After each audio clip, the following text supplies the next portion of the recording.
আসসালামু আলাইকুম। আজ আমরা পড়ব এসএসসি বায়োলজি অর্থাৎ জীববিজ্ঞানের অধ্যায় 11 জীবের প্রজনন নিয়ে।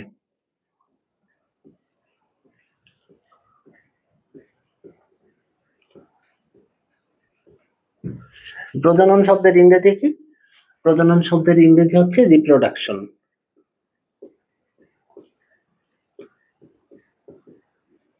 তো আমাদের অধ্যায় 11-তে আমরা উদ্ভিদ এবং প্রাণীর প্রজনন নিয়ে আলোচনা করব। তো উদ্ভিদের ক্ষেত্রে প্রজননের বেলায় হবে প্লান্ট রিপ্রোডাকশন,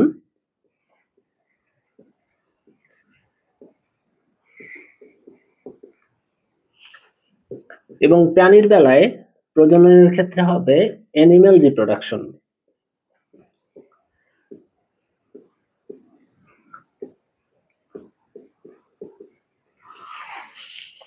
তো আগে আমরা প্রজননের সংজ্ঞাটা জানি। প্রজনন কি? প্রজনন হচ্ছে নতুন একটি জীব সৃষ্টির প্রক্রিয়া। অর্থাৎ আমরা হচ্ছে একটা প্রজাতি, আমরা যখন মানুষ অন্য একটা শিশু বা বাচ্চার জন্ম দেয় তখন হচ্ছে মানুষের বংশধর সৃষ্টি হয়। এই প্রক্রিয়াটাই আসলে প্রজনন। তো প্রাণীর ক্ষেত্রেও তাই, উদ্ভিদের ক্ষেত্রে একই। এইভাবে একটা বংশ থেকে বংশে একটা প্রজাতি টিকে থাকে বা তাদের ধারাটা বজায় থাকে। তো আমরা ছোট করে লেখা নেই, প্রজনন হচ্ছে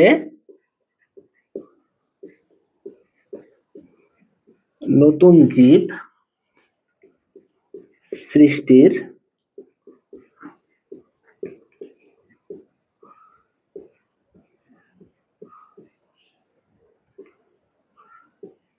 প্রক্রিয়া।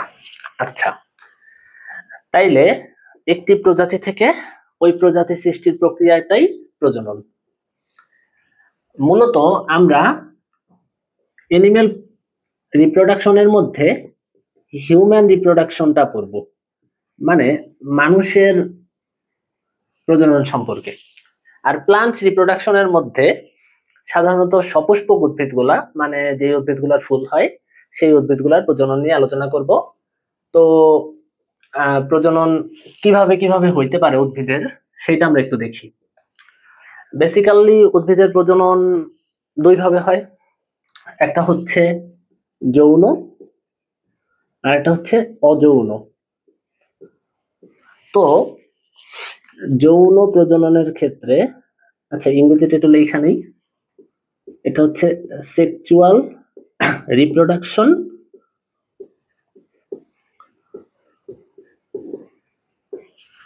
আর অযৌন প্রজনন হচ্ছে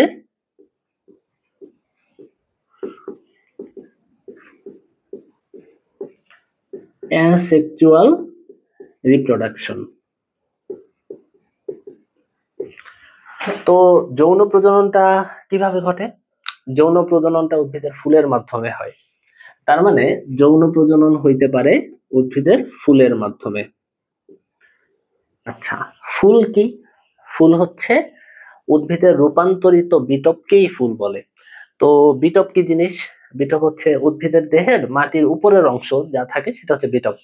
তো ফুলটা হচ্ছে রূপান্তরিত বিটপ। এই ফুল হচ্ছে যৌন প্রজননে অংশ নেয়। আর সাধারণত অযৌন প্রজননে দেখা যায় কাণ্ড, শাখা, প্রশাখা এরা অংশ নেয়। সাধারণত উদ্ভিদের অযৌন প্রজনন ঘটে অনেক সময় দেখা যায় না যে একটা উদ্ভিদের, আমরা একটা উদ্ভিদ কাটলাম, ডাল কাইটা সেখানে মাটি লাগাই দিলাম, পানি দিলাম, তারপর বাইধা রাখলাম, পরবর্তীতে দেখা যায় যে শিকড় হইলো, তারপর হচ্ছে নতুন একটা উদ্ভিদ তৈরি হইলো। তো অ্যাকচুয়ালি সেটা হচ্ছে অযৌন প্রজনন। তো অযৌন প্রজনন ঘটে হচ্ছে সাধারণত পেঁপে গাছে, গাজর, পেঁপে। তো এই জাতীয় উদ্ভিদগুলায় অযৌন প্রজনন হইতে পারে।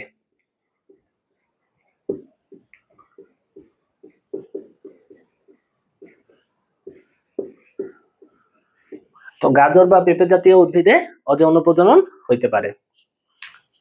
তো এখন আমরা যৌন প্রজনন কেমনে হয় সেইটা পড়ার আগে এই ফুলের গঠন বা ফুলের বর্ণনা বা ফুলে কি কি আছে সেটা একটু জানবো। আচ্ছা, তাহলে এইটুক আমরা মুছলাম।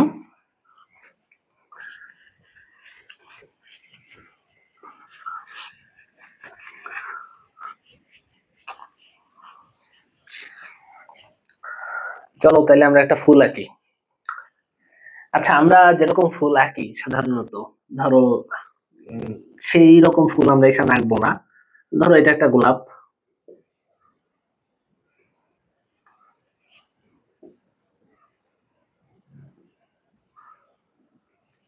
এখন এইটা দিয়ে আসলে আমরা ফুলের অংশগুলা ঠিকঠাক বুঝাইতে পারবো না, ঠিক আছে? তো আমাদের বইয়ে যে চিত্রটা আছে আমরা ওইটা একটু আঁকার চেষ্টা করি।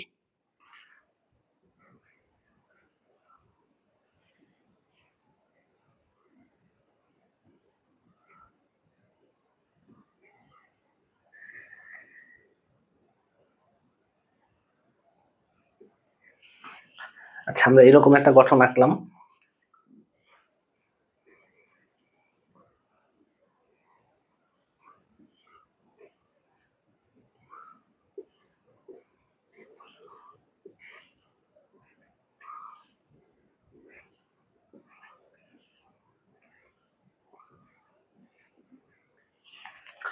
ওকে, তারপরে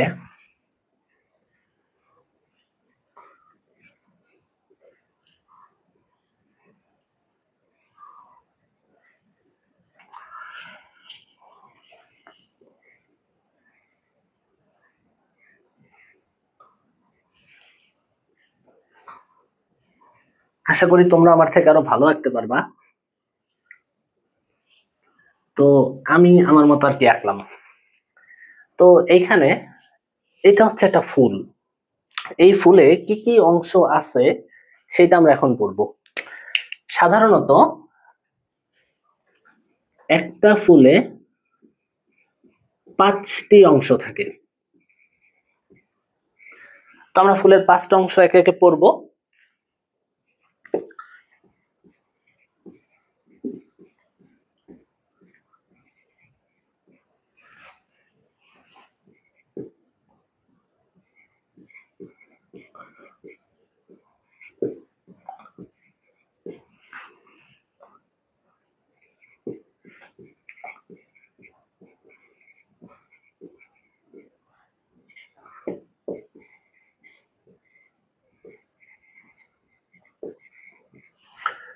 আচ্ছা, ফুলের 5টি অংশ: পুষ্পাক্ষ, দল, আচ্ছা পুষ্পাক্ষ, বৃতি, দল, পুংস্তবক, স্ত্রীস্তবক। আমরা একে একে শুরু করি। পুষ্পাক্ষ, এটার ইংরেজি হচ্ছে ফ্লাওয়ার অ্যাক্সিস। আচ্ছা, তবে বইলা রাখা ভালো, অনেক মানে পুষ্পাক্ষকে অনেকেই আসলে ফুলের স্তবক বা অংশ হিসেবে মানতে চায় না। কেন? কারণ পুষ্পাক্ষ হচ্ছে এই অংশটা, অর্থাৎ যার উপরে ফুলটা দাঁড়ায় আছে বা যার উপরে ফুলটা দণ্ডায়মান। এখন যেহেতু এই দণ্ডটার উপর ফুলটা দাঁড়ায় আছে বা ফুলটা দণ্ডায়মান, তাই এটাকে অনেকেই ফুলের অংশ মানতে চায় না। কিন্তু সঠিকভাবে বলতে গেলে এটাও ফুলের একটা অংশ। ঠিক আছে, তাহলে ফ্লাওয়ার অ্যাক্সিস বা পুষ্পাক্ষ।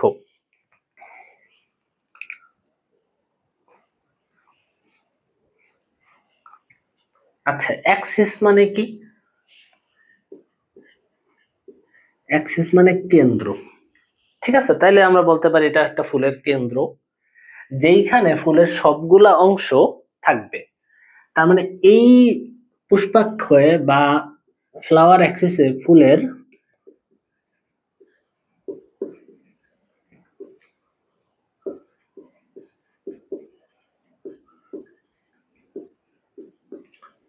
ফুলের সকল অংশ থাকবে। আচ্ছা, বৃতি। বৃতি কি? বৃতি হচ্ছে ক্যালিক্স।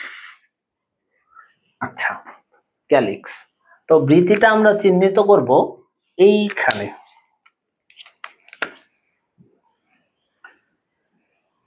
এইটুকু হচ্ছে ফুলের বৃতি। এখন আমি যদি বুঝাইতে যাই, ধরো তুমি বাজার থেকে একটা ললিপপ কিনছো, ঠিক আছে? তো ললিপপটা মনে করো এরকম, তো এটা প্যাকেটে মুড়ানো। এখন তুমি কি করছো? এটাকে খুলছো, তার মানে এই প্যাকেটটা খুলছো, তারপর ললিপপটা এরকম বের হইছে। অ্যাকচুয়ালি বিষয়টা এরকম না? হ্যাঁ। তো এই যে বৃতি, এটা মনে করো সবুজ সবুজ পাতা, এটার ভেতর হচ্ছে ফুলের কলি। ফুলের কলি বা কুড়ি। এখন এই পাতাটা আস্তে আস্তে এরকম খুলবে, আর হচ্ছে ভিতর থেকে ফুলটা বের হবে। তার মানে পাতাটা পাশ থেকে খুলবে আর ভিতর থেকে ফুলটা বের হবে। ধরো এগুলো হচ্ছে সবুজ পাতা, তাহলে এই পাতাটা খুললো, আর ধরো লাল রঙের এই ফুল, এটা আস্তে আস্তে বের হইলো। জবা ফুল এরকম কিন্তু দেখা যায়। তারপর আস্তে আস্তে আস্তে আস্তে পাতাটা খুললো, তারপর হচ্ছে ফুলটা মাঝখান থেকে বের হইলো। তো এই যে সবুজ আবরণ, সেটাই শেষে এইখানে এসে পড়লো। ঠিক আছে, এটা দিয়ে আসলে ফুলটা ঢাকা ছিল। তার মানে এটা কিন্তু ফুলের একটা গুরুত্বপূর্ণ অংশ, ফুলের বাইরের দিকের অংশ।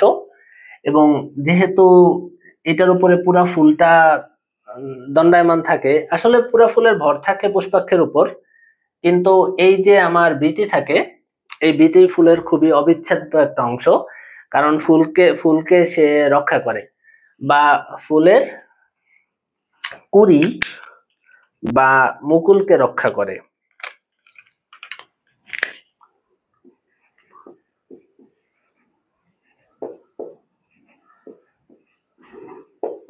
ফুলের কুড়ি কে রক্ষা করে। এখন এই পুরাটা যদি হয় বৃতি, বৃতি হচ্ছে ক্যালিক্স। এখন আমি যদি এটার এই পাশে ওই পাশে যে পাতার মতো অংশগুলা, যেগুলা শাপলা ফুলের মতো এরকম ছড়ায় পড়লো, সেগুলাকে যদি আলাদা করতে চাই, যে না শুধু একটা অংশ, সেটাকে আমি কি বলবো? সেটাকে আমি বলবো সেপাল। ঠিক আছে, তো ক্যালিক্স হচ্ছে মানে চারপাশের যে কুড়ি বা মুকুলে যে ঢাইকা রাখছিল আবরণটা সবুজ, ওইটা যে ছড়ায় গেল, সেটা হচ্ছে ক্যালিক্স। আর ওর মধ্যে ক্ষুদ্র ক্ষুদ্র অংশগুলো হচ্ছে সেপাল, মানে আলাদা আলাদা পাতার মতো যে অংশগুলা। তো আমরা বৃতি পড়লাম, এখন আমরা পড়বো দল। আচ্ছা, দল।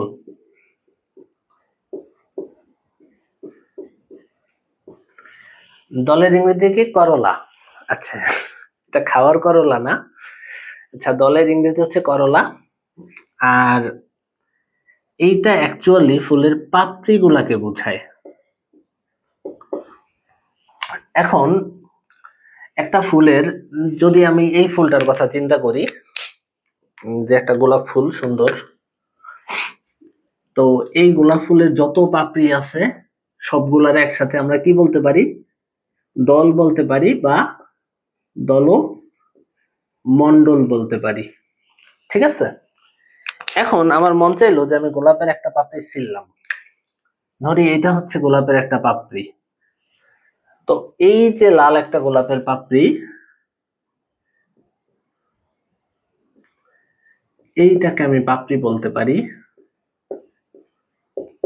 যেটাকে আমরা ইংরেজিতে বলবো পেটাল। আচ্ছা, তাইলে যখন পাপড়িগুলা সব একসাথে থাকবে সেটাকে দলমন্ডল বলে, আর যখন আলাদা আলাদা থাকবে সেটা হচ্ছে পেটাল। আচ্ছা, দল ইংরেজি হচ্ছে করলা, আর পাপড়ি হচ্ছে পেটাল, মানে আলাদা আলাদা যে পাপড়িগুলা। এখন কথা হচ্ছে ফুলের পাপড়ি থাকলে লাভ কি? আসলে ফুলের পাপড়ি সাধারণত আমরা জানি যে রঙিন হয়, তাহলে পাপড়ি সবসময় কি হয়? রঙিন হয়। এখন রঙিন হওয়ার কারণে সেখানে সাধারণত মৌমাছি, আমরা মৌমাছির কথাই বলি, মৌমাছি বা যে কোনো পাখি বা অন্যান্য পতঙ্গ বা প্রাণী, ঘাস ফড়িং, এরা হচ্ছে আকৃষ্ট হয়। এরা আকৃষ্ট হইলে এরা হচ্ছে পরাগায়নে সাহায্য করে, ফলে পরাগায়নে সাহায্য করে।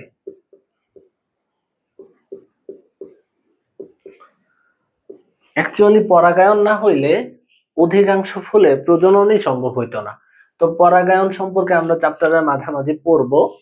এখন আমরা জাইনা রাখি যে এই পাপড়িগুলা এগুলা রঙিন হওয়ার কারণে সাধারণত বিভিন্ন প্রাণী আকৃষ্ট হয়, শেষমেশ ফুলের পরাগায়নে তারা সাহায্য করে। এখন আমরা মোটামুটি ভাবে এই তিনটা অংশ পড়া শেষ করলাম: পুষ্পাক্ষ, বৃতি, দল। এরা ফুলের সাহায্যকারী অংশ।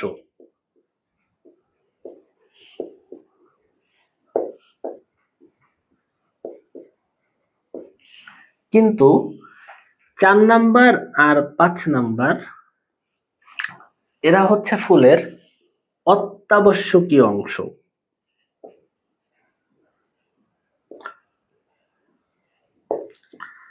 যা অ্যাকচুয়ালি না থাকলেই নয়। ঠিক আছে, ফুলের অত্যাবশ্যকীয় অংশ। তাহলে পুংস্তবক আর হচ্ছে স্ত্রীস্তবক।